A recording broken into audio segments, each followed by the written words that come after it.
আগামী প্রজন্মের প্রতি দায়বদ্ধতা পরিশোধের স্বার্থে এ রায় একটি যুগান্তকারী রায়।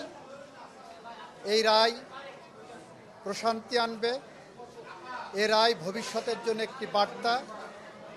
এ রায় বাংলাদেশে ন্যায় বিচার এবং আইনের শাসনের জন্য একটি মাইল ফলক হয়ে থাকবে।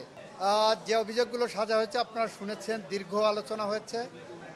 ওনার 5টা অভিযোগকে 3টা কাউন্টে এনে ওনারা সাজা দিয়েছেন।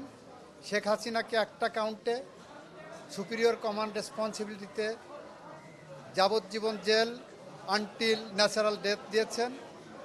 আর ডাইরেক্টলি যেটা নির্দেশনা দিয়েছেন সেখানে তাকে ডেথ পেনাল্টি দিয়েছেন। 4 গুণ শক্তিশালী এনজাইম ও অধিক ফেনা সমৃদ্ধ অরিক্স সিলভার ওয়াশ মাত্র 70 টাকায়। আইনের বিধান মতে যেদিন থেকে গ্রেপ্তার হবেন সেদিন থেকে সাজা কার্যকর হবে।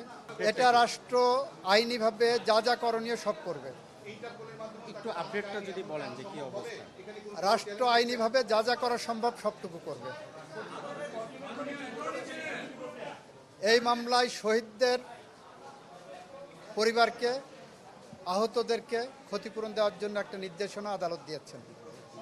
আওয়ামী লীগ নিষিদ্ধের প্রশ্নে এই মামলা বলেছেন, এই আদালত বলেছেন এই মামলার মধ্যে আওয়ামী লীগ নিষিদ্ধের ইস্যু ছিল না বলে ওই বিষয়ে ওনারা কোনো কমেন্ট করেন।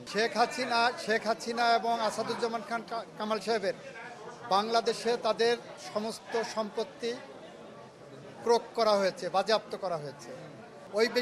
ওই বিষয়ে কোনো পর্যবেক্ষণ এখানে আসার সুযোগ নাই, যেহেতু কোনো অভিযোগ এই মর্মে কোনো চার্জ গঠন হয়নি বা সাবজেক্ট না, ইস্যু না। তবে এই মামলার মর্ম থেকে সবাই একটা বার্তা পাবেন কিভাবে দায়িত্ব পালন করতে হবে।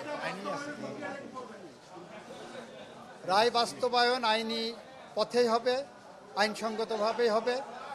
বেআইনি বা আইনসঙ্গত নয় এরকম কোনো পথ সরকার অবলম্বন করবে না। পলাতক থাকা অবস্থায় আপিল করার সুযোগ বাংলাদেশে না বিশ্বের কোনো দেশে আছে বলে আমার জানা নাই।